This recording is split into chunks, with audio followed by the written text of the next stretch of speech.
요즘 식당에서 김치 더 달라는 말하기가 참 미안해졌습니다. 배추 한 포기가 10,000원에 육박하면서 한국인 밥상의 필수 음식인 김치가 금치가 됐기 때문인데요. 정부가 배추값을 잡기 위해 중국산 배추를 수입하는 방안을 내놨는데 과연 대안이 될 수 있을까요? 배추값을 포함한 다양한 경제 소식 권혁중 경제평론가와 함께 짚어보겠습니다. 어서 오시죠. 네, 안녕하십니까. 네, 한국인 참 김치 없이 못 살잖아요. 네. 이제 김장철 앞두고 배추값이 너무 올라서 걱정인데 배추 뭐 날씨 영향인지 왜 이렇게 많이 오른 겁니까? 일단 뭐 폭염 때문에 그렇다라고 말씀을 드리겠습니다. 네. 지금 나오는 건 사실상 이제 여름철에 나오는 이제 여름용 배추인데요. 사실 지금 아시겠지만 사람도 더웠잖아요. 뭐 식물도 아유, 마찬가지입니다. 너무 그래서 힘들었죠. 예. 폭염 때문에 사실상 이 여름철에 나오는 여름 배추가 작황이 굉장히 좋지 않았다고 말씀을 드리겠습니다. 여름 배추는 이제 고랭지 배추인데 사실 해발 600m 이상에서 나오거든요. 폭염 너무 힘들어합니다. 그래서 굉장히 작황이 안 좋았다고 말씀드리겠고 지금 소매 가격을 본다 그러면 일단 9,680원 이렇게 네. 이제 조사가 되고 있는데요. 뭐 아니 얼마 전에 뉴스 보니까 뭐 2만 원대 한다면서 그거는 네. 이제 추석 전. 한때 아, 잠깐 네. 그래요? 예. 그게 이제 조금 이게 언론에서 극대화되면서 많은 분들이 뭐 한 포기에 2만 원 되더라라고 보셨는데 이제 추석 전에 잠깐 그랬고요. 지금 이제 소매 가격 본다 그러면 한 9,600원. 근데 실제 이제 마트에 가면 그보다 조금 더 비싸게 이제 살 네. 수밖에 없겠죠. 그래서 일단 지금은 일단은 9,600 한 80원 정도 되는데 이게 많이 오르긴 오른 겁니다, 사실. 왜 그쵸. 올랐냐? 한 달 전보다는 한 35% 올랐고요. 그다음에 1년 전보다는 한 56% 정도 올랐어요. 네. 그러니까 사실상 1년 전에는 한 소매 가격으로 본다 그러면 한 6,000원 정도 요 정도 했었다가 지금 뭐 한 9,000원대다 보니까 한 56% 정도 이제 올랐다라고 보시면 되겠고요. 그 정도로 사실 배추 가격이 좀 오르고 있고 다만 좀 긍정적으로 볼 수 있는 거는 네. 도매 가격은 좀 떨어지고 아, 있습니다. 그래요? 예, 왜냐하면 이제는 유통 단계가 도매, 소매 이렇게 오잖아요. 예. 네. 그러니까 도매 가격이 이제 좀 떨어지고 있다는 얘기는 이제 소매 가격도 떨어지겠다. 조금 떨어질 가능성도 예. 있다고 보는데 도매 가격 같은 경우가 23일 기준으로는 11,000원 정도 했었거든요. 네. 근데 이게 시간이 계속 오면서 8,000원, 6,000원대로 떨어졌어요. 그래서 아마 조금 더 있으면 뭐 모르죠. 뭐 중국산 배추도 수입한다고 그러고 네. 그다음에 이제 가을철 배추 나오면 김장용 배추 나오면 또 떨어질 가능성도 있지만 현재까지는 그래도 높다라고 말씀을 드리겠습니다. 그래도 도매 가격이 좀 떨어졌다는 건 그동안 좀 자영업자들의 시름은 덜어줄 수 있을까요? 지금 현재로는 사실상 아직은요? 힘들죠. 왜냐하면은 아, 네. 그냥 가수요가 붙었어요. 그러니까 괜히 뭐 김치 비싸다 그러니까 이 음식점 가시는 분들이 안 먹던 김치도 한 번 더 먹게 되고 그래요? 그러지 않으세요? 아, 식당에서 더 아마 먹게 되는군요. 방송 예. 보시는 분들이 아마 그럴 것 같아요. 뭐 김치가 아이고. 비싸다 그러니까 괜히 평소 같았으면 안 먹었을 텐데 또 식당 가거나 아니면은 뭐 밥 먹을 때 가면 김치 있으면 한 번 더 먹게 되는 이런 또 가수요도 붙게 되는데 어쨌든 간에 지금 자영업자분들은 좀 힘듭니다. 왜 그러냐면 대부분의 이제는 실제 김치를 만들어서 제공하시는 분도 있어요. 물론 사서 제공하는 분도 있지만은 근데 보통 이제 겉절이로 많이 하시거든요. 네. 지금 딱 나오는 게 여름 배추가 겉절이용이에요. 그러다 보니까 지금 배추가 비싸다 보니까 김치 제공하기가 굉장히 어렵죠. 그래서 지금 정말 자영업자분들이 가장 힘들지 않을까라는 생각을 많이 합니다. 이런 점들이 이제 자영업자분들에겐 좀 없고 그다음에 감자탕 하시는 분들도 좀 어렵죠. 우거지 뺄 수 없잖아요. 그래서 지금 감자탕 하시는 없으면 안 분들도 되죠. 업황마다 좀 다른데 업종마다 다른데 이런 분들은 굉장히 조금 어렵지 않을까 굉장히 부담스러워하고 있다고 말씀을 드립니다. 네, 일반 가정에서도 근데 배추 김치 직접 만들기 좀 부담스러워서 네. 포장 김치가 엄청 팔리고 있다고요. 네, 맞습니다. 이제 그렇잖아요. 사실 내가 뭐 겉절이 담근다. 근데 김치가 너무 그러니까 배추가 너무 비싼 거예요. 그럼 이제 포장김치로 가겠죠. 그래서 지금 차트도 나오고 있는데 이 포장김치 가격이 계속 오르고 있습니다. 지금 보면은 뭐 포장김치 팔고 있는 업체가 대상, CJ 제일제당 이렇게 뭐 여러 가지가 있는데 대상 같은 경우에는요 전년 대비해서 한 14% 늘어났고요. 그러니까 판매량이 늘어났죠. 그다음에 이제 CJ 제일제당도 마찬가지입니다. 판매량 봤더니 한 12% 정도 이렇게 늘어났단 말이에요. 그래서 예. 지금 포장 김치 가격도 굉장히 오르고 있다라고 보시면 되겠고, 근데 이제는 그런 건 보셔야 돼요. 보통 이제 포장 김치의 판매량이 이번 해만 이렇게 올라가느냐? 그렇지 않죠. 원래부터 그래왔고요. 원래부터가 이제 여름 때는요 포장 김치 판매량이 늘어납니다. 그러다가 네. 김장철 딱 들어오면 이제 그 수요가 꺾이기 시작하거든요. 그래서 이게 지금 현재 원래부터 있었던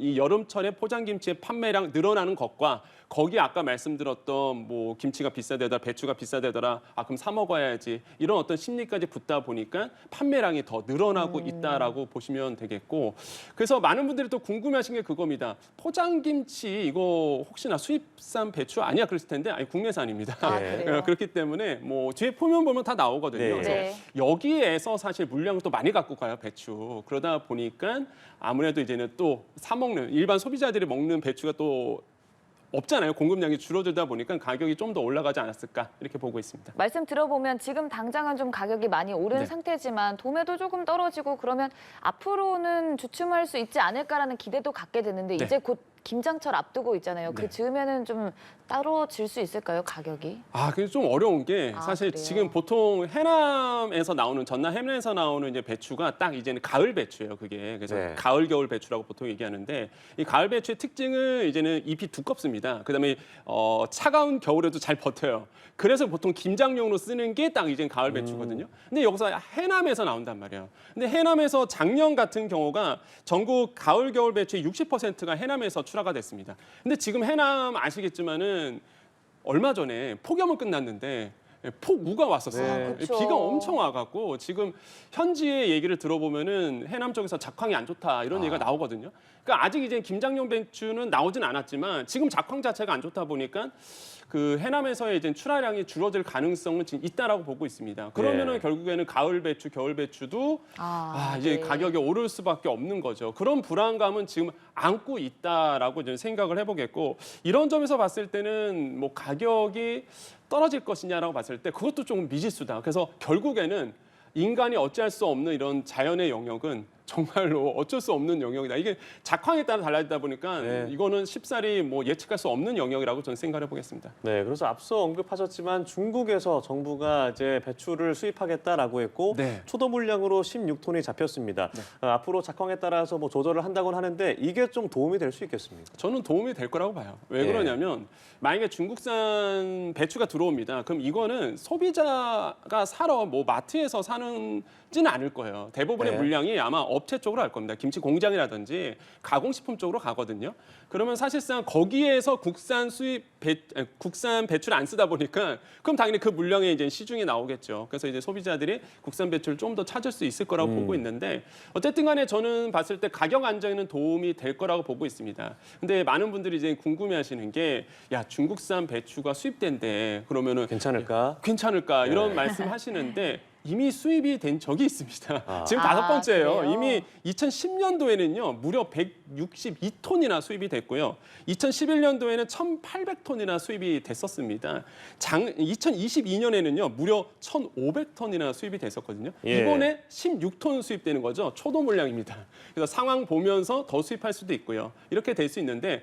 그래서 지금 이제 중국산 배추가 수입이 된다. 그것도 이제는 할당 관세로 해서 관세 0% 붙거든요. 그래서 정부 입장에서는 이제는 모니터링 강화하면서 더 수입해야 될지 말지 이것도 결정하겠다라고 보고 있습니다. 그래서 일단은 지금 배추 가격 잠재우기 위해서 수입을 결정을 했고 이미 우리나라에 들어와 있고요. 아마 오늘부터 아마 업체 쪽으로 도매 시장에 나올 거로 지금 시장에서 내다보고 있습니다. 네, 저희가 방금 잠깐 뭐 영상으로 봤는데 그 알몸 절임 배추 엄청난 충격을 줬잖아요. 네, 맞습니다. 그러니까 안전성 검사 뭐 이런 것들은 좀 문제 없겠습니까? 예, 그 실제 이제는 안전성 검사를 지금 하고 있다라고 보시면 되겠고요. 뭐 예. 검사 2회 정도 실시하고 있다. 그것도 2회가 중국에서 각각, 한국에서 각각 2회씩 하고 있는데 이런 부분을 봤을 때 510여 가지의 이제 농약 성분 검출 이런 것도 다 조사를 하고 있고 네. 외관상 품질도 당연히 봐야 되겠죠. 그래서 절임 배추가 들어오면 문제가 크겠죠. 왜냐하면 확인이 안 되잖아요. 네. 그런데 외관 확인할 수 있도록 저렇게 그림 보듯이 확인할 수 있도록 했기 때문에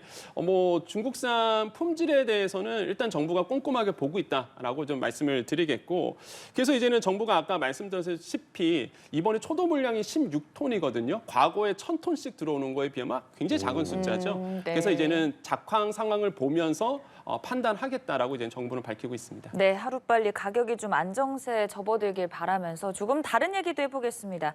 어제 밤부터 서울 강남에서 심야 자율주행 택시가 시범 운영을 시작했습니다.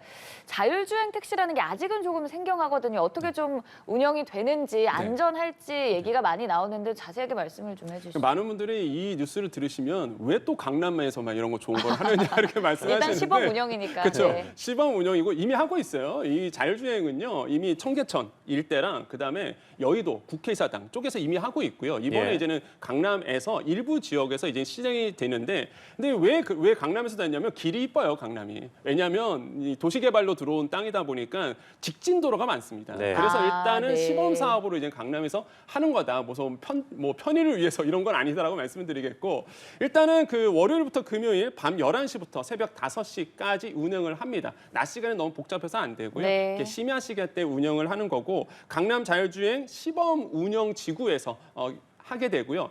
운전자가 한 명이 동승이 됩니다. 아직은 완전 주행하기 좀 어렵잖아요. 사실상. 아. 그래서 운전자가 타 있기 때문에 사실상 불안해할 필요는 없다라고 그러면 보시면 되겠고. 직접 운전을 하진 않지만 일단 사람이 타 있어서 네. 어느 정도 컨트롤을 할 수 있는 거네요. 근데 직접 운전할 시기가 있어요. 아, 예를 들어서 그래요? 어린이 보호구역에 들어간다든지 아. 아니면 복잡한 구역에 들어간다 그러면 사실상 타는 사람 되게 불안하잖아요. 그래서 그때는 이제는 운전자가 실제 운전을 하게 되고요. 그 네. 의외의 도로 같은 경우는 이제 자율주행으로 실제적으로 이제는 AI가 인공지능으로 이제 운행을 하겠죠. 그래서 이런 부분으로 돼 있고, 만약에 원하시는 경우에는 이제 카카오티를 똑같습니다. 우리가 택시 호출하듯이 카카오티에 들어가셔서 자율주행을 선택을 하셔서 콜을 하시면은 바로 이제 되는데, 지금 강남구역에 시범 운행이 되고 있어요. 3대가 운영되고 있습니다. 그래서 네. 뭐 평을 들어보면은 뭐 잡기 그렇게 불편하지 않대더라. 오, 네. 왜냐하면 밤이다 보니까 그런 거예요. 심야 시간이다 보니까. 그래서 이제는 만약에 이제는 강남 지역에서 일부 지역입니다. 뭐 강남 전체는 아니고요. 일부 지역에서 내가 만약에 자율주행 차를 택시를 타고 싶다 하고 싶은 분들은 카카오티로 하시면 되는데 그럼 네. 택시비를 내야 되나요? 제로입니다. 어, 시범 기간이다 보니까 올해는 무료로 지금 되고 있어요. 그래서 인기가 아마 젊으신 분들에게 아마 굉장히 인기가 많을 것 같은데, 내년부터는 이제 유료화로 추진하고 있고요. 네. 계획은 그렇습니다. 근데 올해는 이제 무료입니다. 그렇기 때문에 관심 있는 분들은 강남 지역에서 아마 지금 나오고 있죠. 도로가 이뻐요, 저렇게. 그래서 이게 직진 도로가 많다 보니까 사실상 이제 심야 자율주행 운행 택시가 이제는 이렇게 지정이 돼 있고, 이 지역에서만, 강남 전체 아닙니다. 저 구역에서만 사실상 이제 택시를 탈 수 있습니다. 그래서 조금 이제 불안해하는 거는 이제 술 많이 드시는 분들이 타지 않을까, 이런 부분은 좀 우려스러운 마음이 있어요, 사실. 하지만은 시범 운행인 만큼 시민 의식도 꼭 필요하다라고 말씀드리겠습니다. 네, 자율주행 택시 이제 첫 걸음을 떼게 된 겁니다.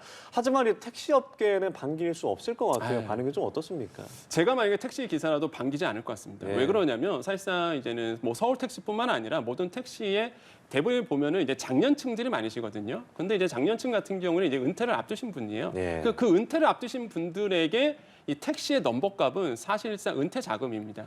만약에 자율주행 택시가 무분별하게 계속 들어오고, 과거 타다 사태도 있었잖아요, 사실. 네. 그런 것처럼 자율주행 택시가 계속적으로 공급이 많이 된다 그러면 당연히 이제 넘버값은 떨어지거든요. 그럼 자기의 이제는 노후 생활이 불안해지다 보니까 개인 택시 하시는 분들한테는 사실상 굉장히 어려운 문제입니다. 고민스러운 문제고. 그래서 저는 개인적 생각을 든다 보면 이건 택시 업계랑 정말 소통을 많이 하셔야 돼요. 왜냐하면 네. 그분들한테는 생계고, 그분들한테는 사실상 자신의 이제 퇴직금과 같은 넘버값이 떨어지다 보니까 이런 부분은 어느 정도 지켜주면서 자율주행 택시에 대한 범위를 넓혀가야 된다고 생각을 해보겠습니다. 네, 알겠습니다. 다양한 경제 소식들 권혁중 경제평론가와 함께 얘기 나눠봤습니다. 고맙습니다. 네, 네, 감사합니다. 고맙습니다.